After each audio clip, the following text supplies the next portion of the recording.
Chinese people are hilarious. When this tariff war started, the Chinese factories and people that work there where they make the items that we as Americans purchase started making TikToks walking through the factories, basically calling out all these designers. Yeah. They were like, oh, Gucci handbags, we make them here. Oh, Hermes handbags, we make them here. You can buy them directly from us. You don't have to go there. You don't have to pay a tariff. Or if you do have to pay a tariff, it won't even matter because you're going to get such a deep discount. Because it's like, oh, this Gucci purse is $20. Yeah. So even if you have to pay a $200 tariff on it, you're like paying $60 for a $400, you're $500 still purse. paying less than this like $2,000 purse. Because because the markup, the luxury brand markup especially, is so crazy. Yeah. And that was one of the things. It's been so funny scrolling through them though, because like there's some every now and then where I'm in there, like, because part of it is, for those of you guys who don't know about Canal Street in New York, it's a place where people would go and get knockoffs of all these big luxury brands. There was a really good joke about it in the show Broad City, where a character and her mom goes and like they get to the good knockoffs versus the bad knockoffs, the one you sell tourists to New York versus actual New Yorkers and covering everybody for like a low amount of money. But one of the things is like with these factories and everything else over there, this almost like legitimized Canal Street overnight. Yeah. Even though like it's just so funny. Well, I think the thing that made me laugh really hard is that now all of these huge designer brands, they need to come out with videos showing their how their shit's made. Italian or French factories, because they keep claiming, oh, it's made in Italy. Oh, it's made in France.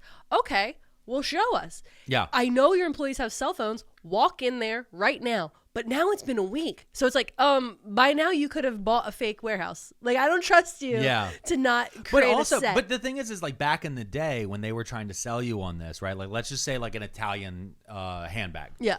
All right, it's an Italian handbag. First thing they would do is they would go all the way to where the leather comes from. Like, we use the finest Spanish leather or Italian leather, whatever. We're going to go to the farm. This is where we locally source the leather from. Yeah. And then it's brought over here to this tanner who's been doing this with their family for 600 years. Look, St. Bartholomew is on the wall, huh? Yeah. Call back. And then, you know, they do that. And then we take it to our factories, and here are craftsmen who've been doing this for 200 years. Yeah. And all of this different stuff. And they back in the 80s and even in the 90s, these were like these videos that they would make, and it would be clips of them going together. And obviously, a lot of them would be staged. Yeah. But, like, you could do that now with CapCut on your phone and walk through and make a 90-second Instagram reel or TikTok showing us. But they're not. And instead what they're doing is they had 60 minutes. Yeah, I think that was an old clip. That was an old clip? Yeah. But they released a statement. But Hermes did. Yeah. But like releasing a statement doesn't mean anything. You need to show video. It's 2025. We need to see proof. Show us. Show me.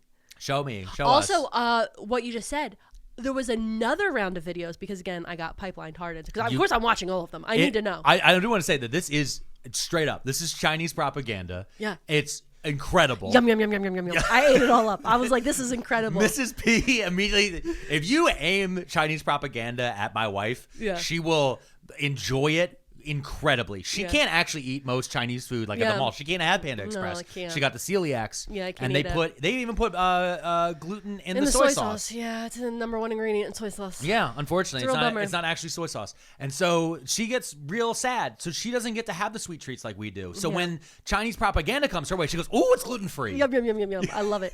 Well, no, the other thing that came out is that a lot of the leather is sourced from Nigeria. Oh. Yeah, Nigerian TikTokers got on and were like, hey, just so you know, this isn't Italian leather. This is African leather that's being sourced in Africa because, again, China's been making such headways with their trade in Africa that's part of it. Also, the other thing that I was saying about watching these videos is there is this inherent racism that is being called to the front that people are bearing witness to that they can't unsee, which is that if it's Italians making the bags, it's, they're artisans. Oh, they're artisans at their work. But if there's Chinese people who have been doing this specialty labor for 20 years, that this is the thing they do and they're very well qualified at it, they're like, oh no, it's just sweatshop labor. It's like, no, they're artisans. They're showing you that these people are well qualified, well trained. This is their life's work. But for some reason, if they're not Italian, it's not an artisan. There was a lot of people screaming about sweatshops and child labor over the last like couple weeks. With good reason, because it does exist. It does exist. Yeah. Also, it exists in America. We have child labor being your food is being sourced through child labor inside of the borders of the continental United States. Yes. It has been called out, and it was caught repeatedly in the butcher shops, butcher shops, but the factory. Meatpacking plants. Yeah, meatpacking plants had children working and mopping the floors and cleaning and working on like cleaning machinery and shit like that.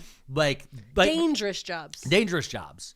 We have sweatshops in this country where like, again, we had OSHA and we had other things that are supposed to be catching these things. Yeah. But especially when it comes around our food, there are laws that have been put in place by lobbies to make sure that journalists and activists and others can't point out that this shit's bad.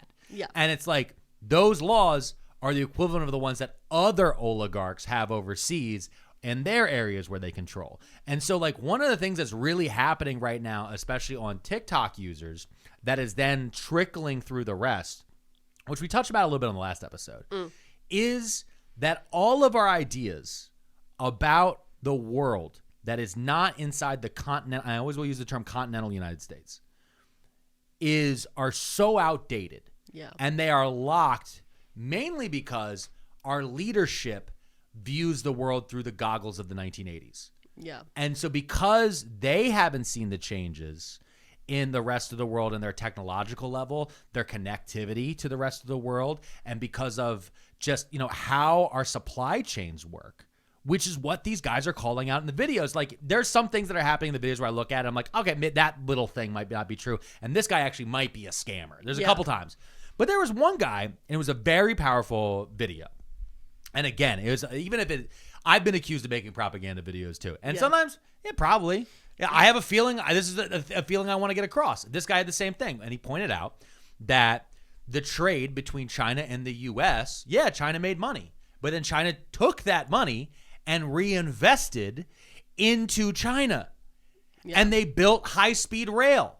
They built roads. They built ports. They built housing. Schools. They built whole towns, cities, and just everything. Yeah. And they put that back in. What did our oligarchs, who also made billions of dollars, what did our billionaires do to reinvest? They built dick-shaped rockets to launch Katy Perry to be able to sell her oh my god Hey, you made it to the end of this clip from one of our full episodes. Do you want to see the whole episode? Go down to the show notes right here and go click on the link and you can watch the whole thing. Or are you looking for more Too Many Tabs content? If you haven't already liked and subscribed, check out this playlist right here. It has all of our episodes that we've uploaded to YouTube. Pearlmania, Pearlmania.